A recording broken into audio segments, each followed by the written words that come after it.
नमस्कार विद्यार्थी मित्रांनो, स्वागत आहे तुमचं ए टू झेड पोलीस भरती या आपल्या यूट्यूब चॅनलवर। आज आपण पाहणार आहोत 21 आणि 22 हा जुना व्हिडिओ मध्ये जे काही आपण 19 आणि 20 तारखेची करंटची अफेअर्सचे क्वेश्चन पाहिले। त्याच्यानंतर आता पुढचा जो काही व्हिडिओ राहील आजचा तो राहील 21 आणि 22 एप्रिल या 2 दिवसात जे काही महत्त्वाचे चालू घडामोडीचे प्रश्न तयार होतात त्या प्रश्नांचा आज आपण इथे अभ्यास करणार आहोत। सोबत तुम्ही एक नोटबुक घेऊन बसा आणि जे काही मी करंटचे क्वेश्चन इथे 15-20 क्वेश्चन चालू घडामोडीचे 2 दिवसाचे काढलेले आहेत ते जसेच्या तसे तुम्हाला नोट करून घ्यायचे आहे।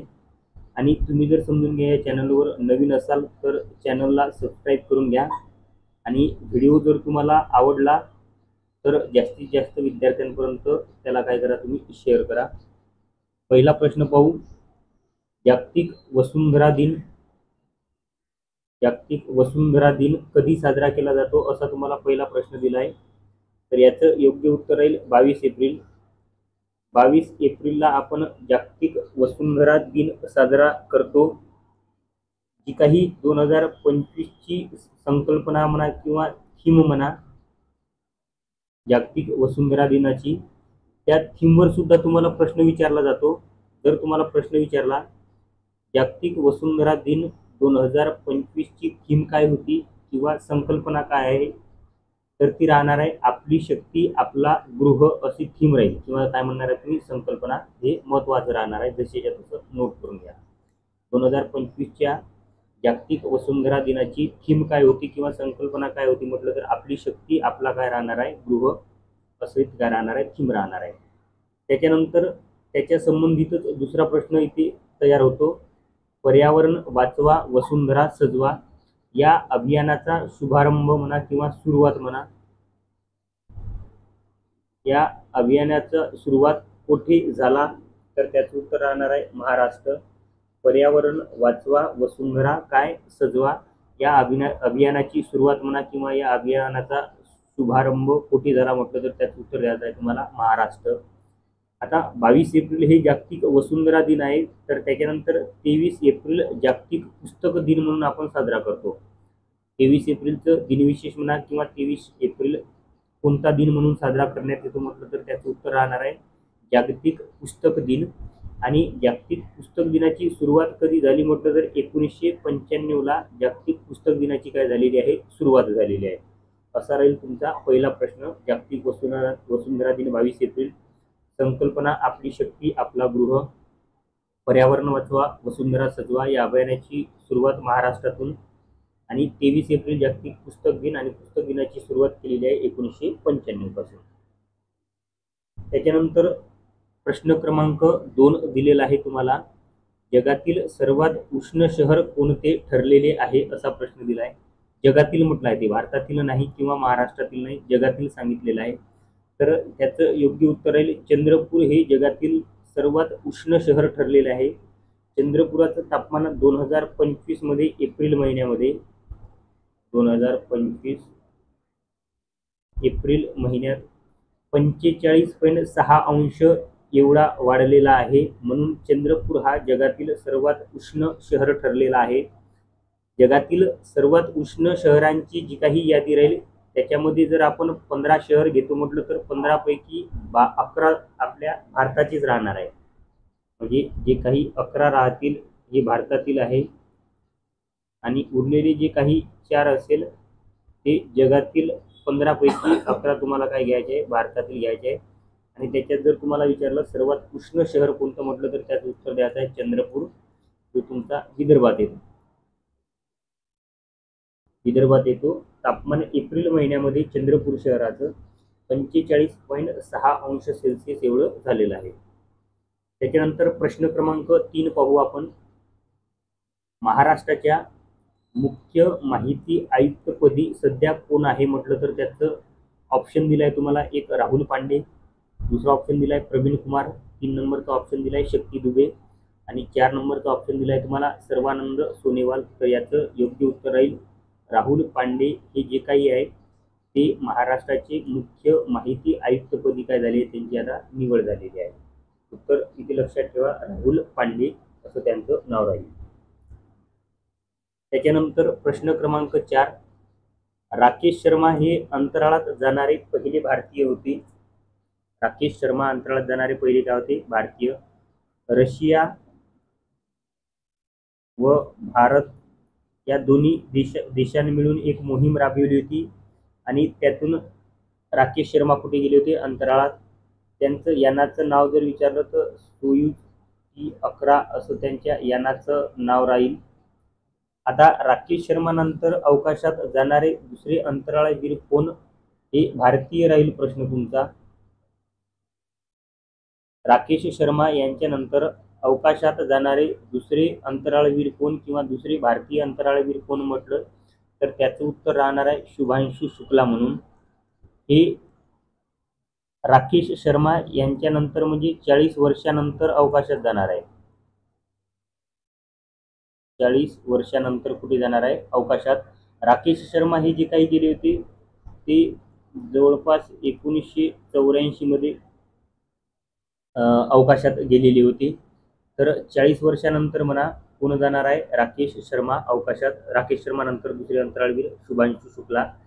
हे अवकाशात एकूण 14 दिवस राहणार आहे. 14 दिवस अंतराळात राहणार आहे आणि त्यांच्या सोबतच इतर जे काही सहकारी राहणार आहे म्हणजे ज्यांनी काही मोहीम राबवली असेल त्याच्यामध्ये अमेरिका, हंगेरी आणि पोलंड या 3 देशांचे काय राहणार आहे? अंतराळवीर राहणार आहे. म्हणजे शुभांशु शुक्ला हा भारतीय व्यक्ती, त्याच्यासोबत अमेरिकेतील सुद्धा अंतराळवीर राहणार आहे, हंगेरीमध्ये सुद्धा राहणार आहे, हंगेरीमधील आणि पोलंडमधील सुद्धा राहणार आहे. म्हणजे या 3-4 देशातील अंतराळवीर काय जाणार आहे? अंतराळात जाणार आहे. आणि एकूण किती दिवस तिथे थांबणार म्हटलं तर किती राहणार आहे? 14 दिवस. त्याच्यानंतर नेक्स्ट क्वेश्चन पाहू. देशातील पहिले जे काही क्रूज टर्मिनलचे उद्घाटन झाले ते कोठे झाले आणि कोणाच्या हस्ते झाले असं प्रश्न विचारला आहे. तर ते मुंबई या ठिकाणी झालेले आहे. देशातील पहिले जे काही क्रूज टर्मिनल राहणार आहे त्याचे उद्घाटन मुंबईला झाले आहे आणि कोणाच्या हस्ते झाले म्हटलं तर त्याचं उत्तर राहणार आहे सर्वानंद सोनेवाल. ऑप्शन क्रमांक 1 हे राहील योग्य उत्तर. देशातील पहिले क्रूज टर्मिनल यांचं उद्घाटन सर्वानंद सोनेवाल यांच्या हस्ते आणि कुठे झालं म्हटलं तर मुंबईमध्ये. हे तुम्हाला लक्षात ठेवायचं आहे. जशीच्या तसं व्यवस्थित तुम्ही एक नोट्स बनवा करंट अफेअरसाठी आणि जेव्हा काही तुम्ही डेली अभ्यास करत असेल तर प्रत्येक सब्जेक्टला सेपरेट वेळ द्या. म्हणजे मराठीचा अभ्यास करत असेल याला वेगळा वेळ द्यायचा आहे तुम्हाला, बुद्धिमत्तेचा जर अभ्यास करत असेल याचा वेगळा वेळ, गणिताला जर समजून घ्या तुम्ही अभ्यास करत असेल याला वेगळा वेळ, GK GS जर करत असेल याला वेगळा वेळ द्या आणि चालू घडामोडीला सुद्धा सेपरेट 1 तास किंवा अर्धा तास तुम्हाला जसं शक्य होईल तसं काय करायचं आहे सेपरेट वेळ द्या. म्हणजे प्रत्येक सब्जेक्टची तुमची काय राहणार आहे चांगल्या प्रकारे अभ्यास होईल. इथे मराठीमध्ये वाटल्यास 2 भागात अभ्यास केला तरी चालेल. इकडे मराठीमध्ये एक तुमचं व्याकरण घ्या आणि जो काही दुसरा भाग राहील हा शब्दार्थच घ्या. म्हणजे दोन्ही गोष्टींचा वेगळा अभ्यास जर करतो म्हटलं तर सेपरेट त्यांच्यासाठी टाईम मिळेल तुम्हाला. चालू घडामोडी जर दिवसातून 1 तास जरी अभ्यास तुम्ही करत असेल जवळपास 20-25 मिनिटाचा एक व्हिडिओ राहतो आणि बाकी तुम्ही 20-25 मिनिट सेपरेटमध्ये वाचन केलं तरी चालेल. म्हणजे असा व्यवस्थित अभ्यास होईल. सेपरेट अभ्यास करत जा. त्याच्यानंतर नेक्स्ट क्वेश्चन पाहू आपण.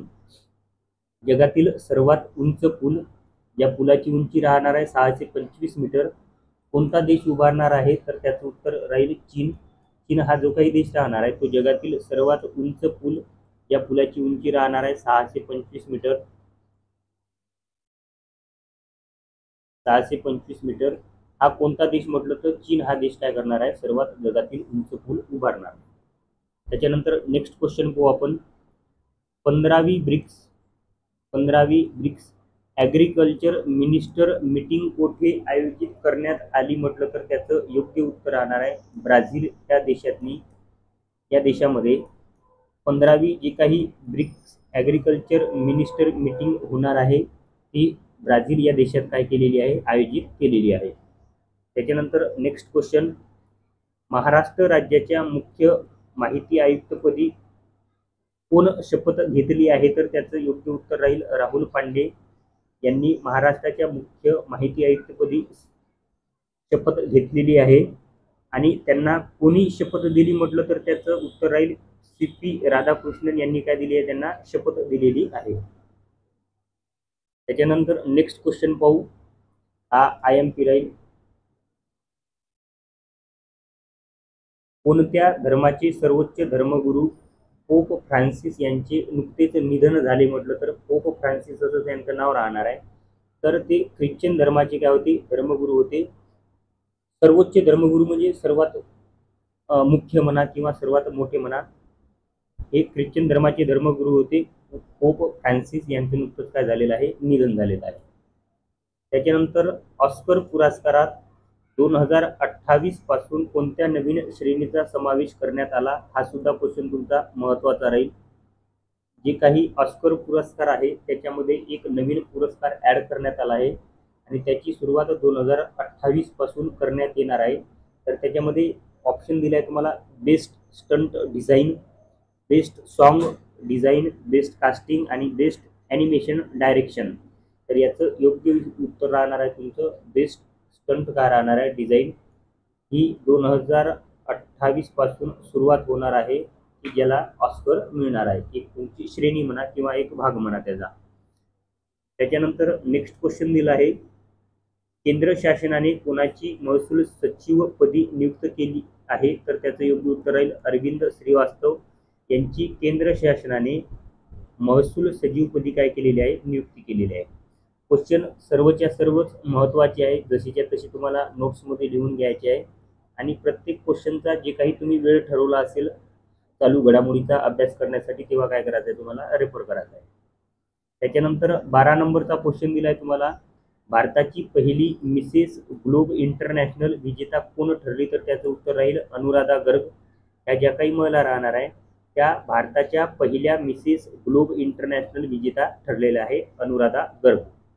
त्याच्यानंतर 13 नंबरचा क्वेश्चन. वर्ल्ड बिलियर्ड स्पर्धा 2025 कोणी जिंकल्या, तर त्याचं उत्तर राहणार आहे सौरभ कोठारी यांनी वर्ल्ड बिलियर्ड स्पर्धा 2025 जिंकलेल्या आहे किंवा जिंकली आहे.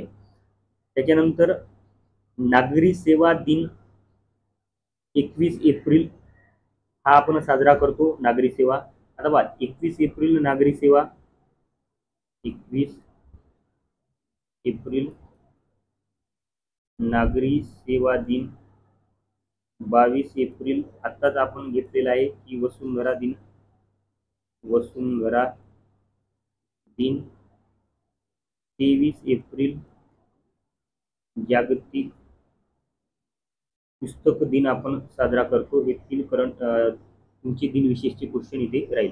नागरी सेवा दिन 21 एप्रिल आपण साजरा करतो आणि पहिले नागरी सेवा म्हणजे सिव्हिल सर्व्हिस पास होणारे व्यक्ती कोण म्हटलं भारतीय, तर त्याचं उत्तर राहील सत्येंद्रनाथ टागोर. कालच UPSCचा रिझल्ट लागलेला आहे आणि जी काही रँक 1 नुसार आलेली UPSC टॉपर राहणार आहे यावर्षी जो रिझल्ट लागलेला आहे कालचा रिझल्ट, याच्यामध्ये शक्ती दुबे ही मुलगी आहे.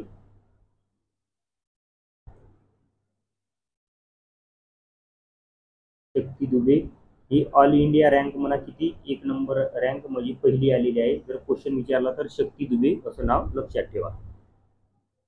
त्याच्यानंतर प्रश्न क्रमांक 15. खेलो इंडिया 2025चा शुभंकर काय आहे, तर त्याचं उत्तर राहील गजसिंह. गज म्हणजे राहणार आहे हत्ती प्लस सिंह असं काय राहणार आहे, लोगो म्हणा किंवा काय म्हणणार आहे तुम्ही, शुभंकर म्हणा.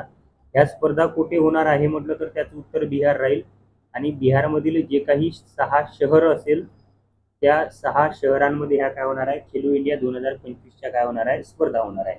आणि बिहारच्या अगोदर कोणत्या शहरात झालेले आहे म्हटलं तर तामिळनाडू लक्षात ठेवा. तामिळनाडू या शहरात 2024 साली काय झालेलं आहे, खेलो इंडिया स्पर्धा झालेल्या आहे. तर नेक्स्ट क्वेश्चन दिलाय तुम्हाला. इंडियन सुपर लीग 2025चे विजेतेपद कोण, मोहन बागान ही टीम इंडियन सुपर लीग 2025चे विजेतेपद पटकावलेलं आहे. इंडियन सुपर लीग हा फुटबॉल खेळाशी संबंधित आहे स्पर्धा, फुटबॉल लक्षात ठेवा. मोहन बागान या संघाने काय केलेले आहे, 2025चे विजेतेपद पटकावलेले आहे. त्याच्यानंतर 17 नंबरचा क्वेश्चन दिलाय तुम्हाला. भारत नॉर्डिक शिखर संमेलन 2024 कुठे आयोजित करण्यात आलं, तर त्याचं उत्तर नॉर्डिक वरून नॉर्वे लक्षात ठेवा, तुम्हाला सोपं जाईल. नॉर्डिक वरून नॉर्वे. नंतर क्वेश्चन क्रमांक 18 दिलाय तुम्हाला. सिटी की ऑफ ऑनर पुरस्कार कोणाला मिळाला आहे, तर त्याचं उत्तर आपले जे काही राष्ट्रपती राहणार आहे द्रौपदी मुर्मू त्यांना मिळालेलं आहे. आणि पोर्तुगाल या देशाकडून, पोर्तुगाल देशाची राजधानी आहे एक लिस्बन. लिस्बन लिस्बन शहराच्या ज्या काही महापौर आहे त्या महापौर यांनी भारताच्या राष्ट्रपती द्रौपदी मुर्मू यांना सिटी की ऑफ ऑनर हा पुरस्कार दिलेला आहे. लिस्बन ही पोर्तुगाल देशाची राहणार आहे राजधानी. त्याच्यानंतर नेक्स्ट क्वेश्चन दिलाय तुम्हाला, भारत उझबेकिस्तान संयुक्त युद्ध सरावाला काय नाव देण्यात आले, तर त्याचं उत्तर डस्टलिक 6 असं नाव देण्यात आलं आहे. ज्या युद्ध सराव भारत आणि उझबेकिस्तान यांच्यात झालेला आहे किंवा होणार आहे, चालू आहे असं समजा. त्याच्यानंतर शेवटचा प्रश्न दिलेला आहे तुम्हाला, प्रश्न क्रमांक 20, 13व्या वित्त आयोगाचे सध्या अध्यक्ष कोण आहे म्हटलं तर त्याचं उत्तर राहणार आहे विजय केळकर. हे 13व्या वित्त आयोगाची का राहणार आहे, अध्यक्ष राहणार आहे. इथे जे काही 21 आणि 22 एप्रिल या 2 दिवसाचे करंट अफेअर्सचे क्वेश्चन 20 तयार होतात. हे 20 पैकी 20 आपण सर्व घेतलेले आहे. व्हिडिओ जर तुम्हाला महत्त्वाचा वाटला आणि क्वेश्चन जर तुम्हाला महत्त्वाचे वाटत असेल तर व्हिडिओला लाईक करा आणि जास्तीत जास्त तुमच्या विद्यार्थी मित्रांपर्यंत व्हिडिओला पोहोचवा.